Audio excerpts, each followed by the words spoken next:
Form 15G कसा भरावा या संदर्भात आपण माहिती घेणार आहोत. त्याआधी फॉर्म 15G का भरावा लागतो ते पाहूया. व्याज उत्पन्नावर TDS वाचवण्यासाठी फॉर्म 15G भरावा लागतो. PF अकाउंटमधील रक्कमेवर व्याज मिळत असते व ती रक्कम काढत असताना TDS कपात होऊ नये म्हणून फॉर्म 15G भरावा लागतो. फॉर्म 15G कसा भरावा ते पाहूयात. कॉलम 1 मध्ये नेम या ठिकाणी पॅन कार्डवरती जसे नाव आहे तसे टाकायचे आहे. नंबर 2 कॉलममध्ये पॅन नंबर टाकायचा आहे. कॉलम 3 या ठिकाणी स्टेटसच्या जागी इंडिव्हिज्युअल असे लिहायचे आहे. कॉलम 4 मध्ये प्रिव्हियस इयर टाकायचे आहे, जसे 2023-24. रेसिडेन्शियल स्टेटस या ठिकाणी इंडियन टाकायचे आहे. कॉलम 6, 7, 8, 9, 10, 11 आणि 12 या ठिकाणी ॲड्रेस टाकायचा आहे. कॉलम 13 मध्ये ईमेल ID टाकायचा आहे. 14 या कॉलममध्ये मोबाईल नंबर टाकायचा आहे. 15 या कॉलममध्ये जर इन्कम टॅक्स भरला असेल तर यस यावरती टिक करायचे आहे. नसेल भरला तर नो वरती टिक करायची आहे.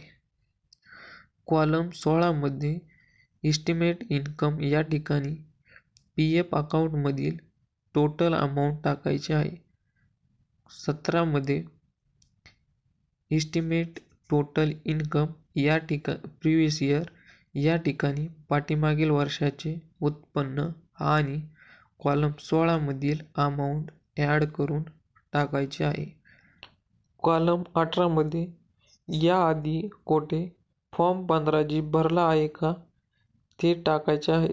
त्याची संख्या टाकायची आहे आणि त्यापुढे ॲग्रिगेट अमाउंट या ठिकाणी त्याची सरासरी अमाउंट टाकायची आहे.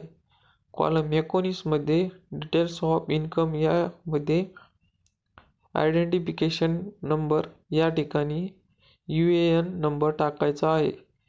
नेम ऑफ इन्कम या ठिकाणी PF विड्रॉल असे टाकायचे आहे.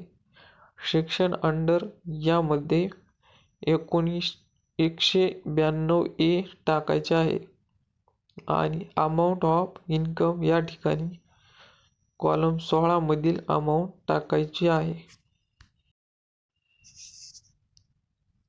सिग्नेचरच्या ठिकाणी सिग्नेचर करायचे आहे.